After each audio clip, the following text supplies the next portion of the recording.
Hello Sagittarius, welcome po sa inyong reading. So this is for April 8 to April the 14th reading. Para po sa mga bago, don't forget to click the subscribe button, smash the like button, comment below kung kayo po yung nakaka-resonate, and hit the notification bell. Kung gusto niyo pong sumali sa ating live sessions, doon po yan sa ating kabilang channel. That is Babaylan TV, no? Yan po ang ating unang channel catered for our international audience. So, sumali po tayo, no? Huwag po matakot. I want you to know that this is a general reading. So, you may resonate po sa buong reading na ito or baka konti lang. Take what's only yours. Simulan na natin, Sagittarius. I feel like things are happening or falling into places according to our plan. No? Parang itong week na ito, lahat mangyayari ng inyong inaasahan, wini-wish, nire-request, nang halos wala kayong kahirap-hirap, no? It might also be a previous request. It might also be a demand, no? In the previous weeks, previous days, previous weeks, or in a previous month, no? For a few numbers of you, it may come a little late. For a few numbers of you, it will come instant. One thing's for sure. It is a celebration, or your heart will be parang we are gonna jump for joy because of the celebration that this scenario may bring to us. The King of Swords kasi ito yung parang sinasabi nating si person, no? Parang meron siyang gagawin to either protect the connection, to protect your peace of mind, to protect you, no? I think that this is more of protection from what? Protection from being apart. With the Three of Cups kasi, I'm seeing celebrations.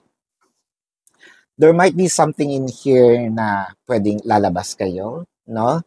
You might be gonna go out, or you might be going out at night. This might be a date with the King of Swords, clarified by the Five of Cups and the Five of Wands.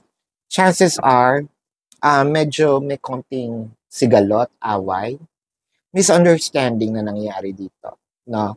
So parang ito babawi.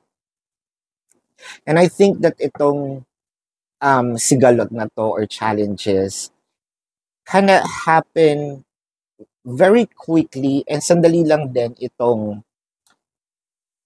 challenges na ito. Parang as in dadaan lang, no?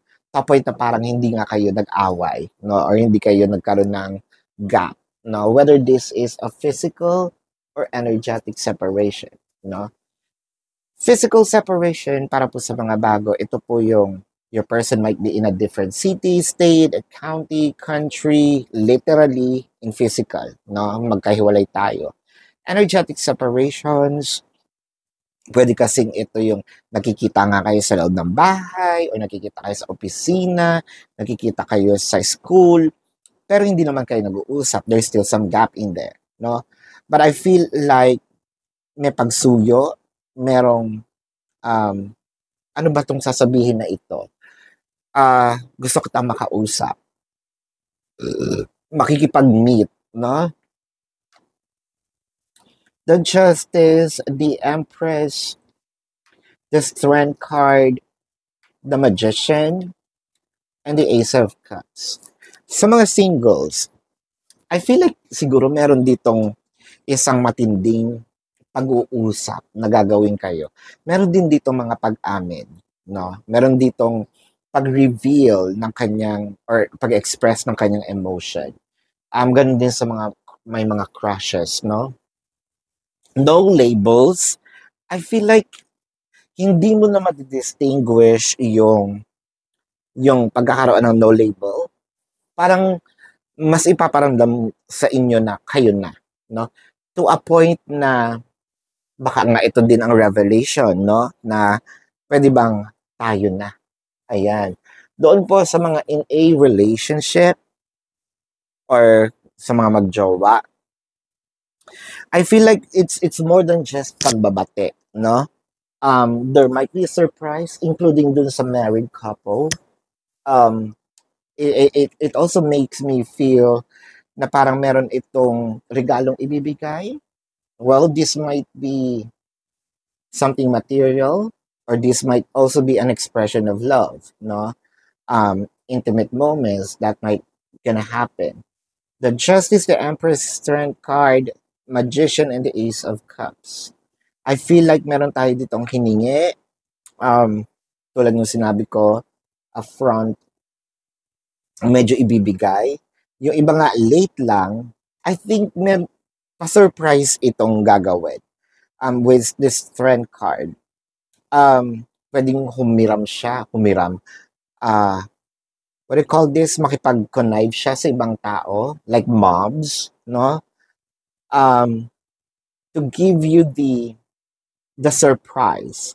The Justice card, I feel like this is the situation wherein you're gonna feel your person, um the expression here is you're very important to me. For a few numbers of you, baka yung pamper day, no? Iti-treat kayo sa either gupit, color, massage, or gagawin niyo yan sa sarili niyo. There's something about physicalities, no? Na parang meron kayong gagawin with the Strength card, or kung kayo mismo, no, itong person ninyo, nagre-request kayo na, uy, magpagupit ka naman, mukha ka ng ganito, mukha ka ng ganyan, no? Gusto kong ibalik mo, umayos ka ng pananamit, umayos ka. There's something about physicalities. I feel like isa-surprise ka niya kung, let's say, kung nabuburyon ka na sa mahaba niyang buhok. Siguro, alam niyo yung mga makeovers na napapanood natin sa mga social medias, no? I think ganun yung gagawin niya. From yung the old look and the new look, no? So, parang may magkakaroon kayo ng comparison na sasabihin niyo, ay, gusto ko yung ginawa mo. Or gusto ko yung the way how you dress. It can also be the way how they speak. They're all doing this for you. So there is an offer to make you happy, no? So this is your reading. Gusto ko lang pong ipaalala sa inyo, no, na sa kabilang channel, Babaylan TV, doon po tayo nagla-live. Pwede po kayo magtanong doon. Pero kung hindi nyo po naaabutan, pwede naman kayo magtanong dito sa ating comment section, as long as yung question po is answerable by yes or no. Pero kung hindi po kayo papatulugin ng yes or no na sagot lang, dumiretso na po kayo dun sa ating website. Sa description box ng video na ito, there is a link, no? Click the link, you will be routed to my website. Nandun po yung information, name, number, QR code, amount per questions for your reference. And take advantage of the 4 questions plus 1 kasi discounted po yon. And if you want to book a private reading, nandun din po siya, no? Let's check the zodiac sign of your person. This can be their sun sign or a placement in their chart.